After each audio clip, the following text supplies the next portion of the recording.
Hello everyone, it's Seth, probably better known as Saffron Olive, and we are back here today with another edition of Budget Magic, and man, do we have another sweet one. Anyway, this week we are playing a Rally / Return to the Ranks Vampire deck in Modern. So as you can see, comes in at 25 bucks online, 73 bucks in paper. Pretty cheap for a Modern deck, and this deck has been super successful. I've had a blast playing it this week. It's been great. We are built around 8 spells. We have 4 copies of Rally the Ancestors. Probably know this from Standard. So it's an X white instant. You return each creature with converted mana cost X or less from your graveyard to the battlefield. Exile those creatures at the beginning of your next upkeep, and you exile Rally the Ancestors. So this is a mass reanimation spell, which in our deck, as you'll see with the creatures, most of our creatures cost 2 or less, and all of them cost 3 or less. So for 4 or 5 mana instant speed, we get to return everything from our graveyard to the battlefield. We also have 4 copies of Return to the Ranks. Return to the Ranks, a little bit similar. This one's a sorcery instead of an instant. Also X white. And it has Convoke, so we can tap creatures to help pay the mana cost, and we return X target creatures with converted mana cost 2 or less from our graveyard to the battlefield. We are built around these 8 mass reanimation spells. And then, this is sort of a combo deck. Yes, we can beat down a little bit, but we are actually like comboing off with the help of 2 super powerful vampires. We have 4 copies of Blood Artist. Blood Artist, 1 in a black, you get a 0/1. Whenever Blood Artist or another creature dies, you drain for 1. Target player loses 1 life, you gain 1 life. So that's part 1 of our powerful creature combo. Number 2, Calistria Highborn. 2 black mana, you get a Vampire Shaman, that's a 2/2. Whenever Calistria Highborn or another vampire you control is put into the graveyard from the battlefield, so whenever it dies, you can pay 1 black, and in this case you drain for 2. Target player loses 2 life and you gain 2 life. So, the idea of this deck is to get some number of these vampires on the battlefield, and then we have a ton of sacrifice outlets, including Viscera Seer. 1 black, you get a 1/1, also a vampire. Sacrifice a creature, you get to scry 1. We have 1 copy of Vampire Aristocrat. So 2 in a black, you get a 2/2, sacrifice a creature, gets +2/+2 till end of turn. And then we have 4 copies of Bloodthrone Vampire. A 1/1 for 1 in a black, sacrifice a creature, gets +2/+2. All of those are also vampires. So we can get creatures on the battlefield, sack them using our Viscera Seers, our Bloodthrone Vampires, and our Vampire Aristocrat, to get triggers from Calistria Highborn to drain for 2, and Blood Artist to drain for 1. And then we get to use Rally the Ancestors and Return to the Ranks to return all these spells back from the graveyard and do it all over again. The rest of the deck is filled out by some sweet value creatures. Gatekeeper of Malakar is insane. 2 black mana, you get a 2/2 Vampire Warrior, but it has Kicker for 1, so for 3 black mana, when it enters the battlefield, target player sacrifices a creature. So this is a 3 mana Edict that comes attached to a 2/2 body, and since we were playing all of our lands, except for 1 tapped for black, we don't really have a problem casting it. That's the reason it doesn't see more play in Modern, is triple black is just hard to achieve. So because it's 2 mana, it comes back with Return to the Ranks, so we can get it back and sacrifice it to get more triggers, more scries, and so on. Then we have our non-vampire creatures. We have 4 Drolf's Messengers. It's a 3 black mana zombie. You get a 3/2, enters the battlefield tapped. When it enters, you drain for 2. Then it has Undying, so when it dies, it comes back to the graveyard with a +1/+1 counter and drains for another 2. So when we have one of our 9 sack outlets on the board, Drolf's Messenger is basically 4 damage for 3 mana, and it leaves us with a 3/4 body when it's all said and done. That's the main reasons it's in the deck, but when you combine it with the Blood Artist, you're actually even getting more mana. You can drain for up to 6 just by sacrificing and having the Undying trigger happen with Drolf's Messenger when combined with Blood Artist. So definitely really sweet, good enough in the deck that it is worth playing even though it doesn't fit our vampire theme. Then we have 1 Mogus's Marauder, the old standard trick. This is kind of our backup plan. I've played a lot of games with this deck, and it seems like most of the time what happens is we win by comboing off.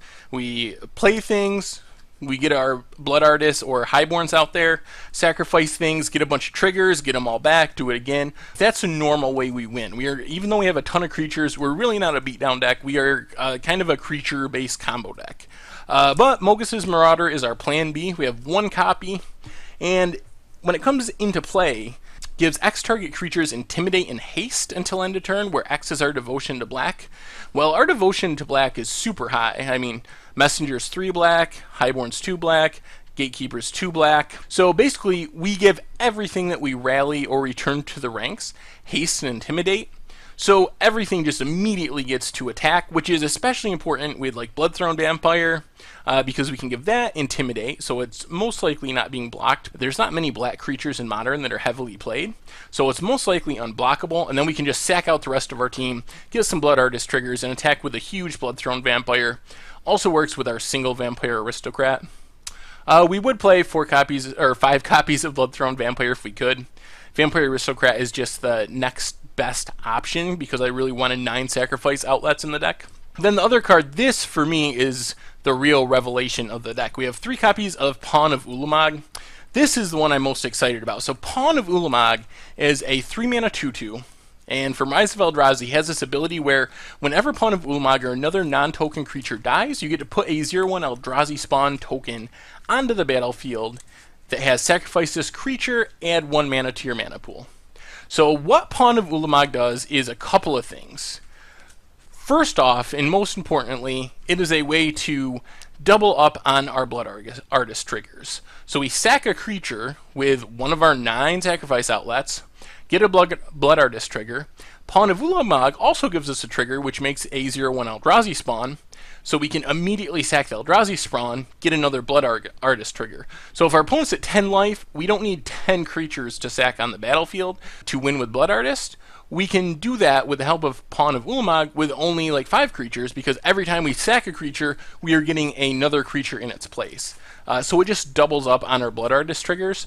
That's step 1. The other thing that I realized that's really sweet is it helps with our Return to the Ranks and Rally the Ancestors. So say we have a bunch of creatures in our graveyard, and we have 2 copies of Rally the Ancestors or Return to the Ranks in our hand.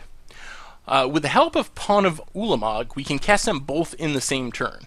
So what we can do is cast the first Rally, or Return to the Ranks, get everything back, sack everything out, getting our Blood Artist triggers and so on, and each creature that we sacrifice is giving us that Eldrazi spawn, so then as long as we have 2 white mana left over, we can immediately Rally the Ancestors or Return to the Ranks again using the Eldrazi spawn tokens, so we get to double up on our Return to the Ranks and Rally the Ancestors, which is actually important because we're playing the full 8 copies of those cards, which is a lot. We're really built around abusing those effects. So this allows us to sometimes kill out of nowhere. If we have a bunch of creatures in our graveyard and 2 of those in our hand, Pawn of Ulamog by itself, because of its token generation ability, which remember, you can sack them to add mana, lets us cast both of them in the same turn and do potentially all 20 damage on the spot with not that much mana. Somewhere around 7 mana or so, we can double up on our Return to the Ranks if we cast 5 for the first one and then 2 for the second one using Eldrazi spawn. Even less potentially with Return to the Ranks because of the Convoke ability.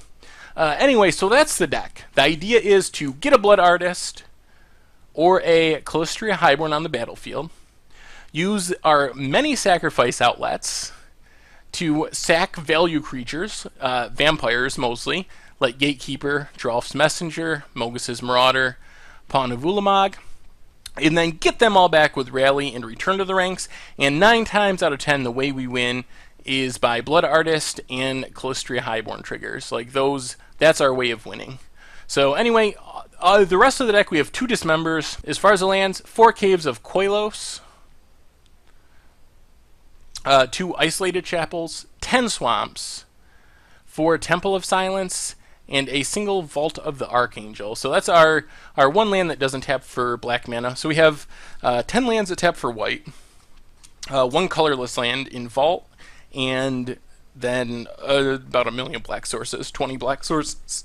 Sideboard-wise, 4 copies of Duress, 4 copies of Doomblade. This comes in. This is very beneficial against Merfolk and against the Splinter Twin combo, where 2 Dismembers just really isn't enough if we know we're in that matchup. So post board we can bring in a lot more removal. 4 O-rings. Not sure about these on the board. They seem sweet as like catch-all removal, but I honestly have not brought them in once. So, and finally, Vampire Nighthawk. Vampire Nighthawk is actually just a really efficient creature when it comes to aggro matchups. If we're playing against a deck like Burn or any like aggro creature deck, Vampire Nighthawk is just so sweet because it trades with anything, gains us some life along the way, or it is able to be returned with Rally the Ancestors, triggers Highborn when it dies, so it's just a nice card to have an option for in the sideboard. I would have liked to put it in the main deck, but I really couldn't figure out what to cut. Like, there just wasn't... I think Messenger is better in enough matchups because it's just so good at draining our opponent's life total, which is kind of the theme of the deck, that I think Messenger is better in that slot usually. And Pawn, I mean, I can't imagine cutting it. It's been so effective. So happy with that card.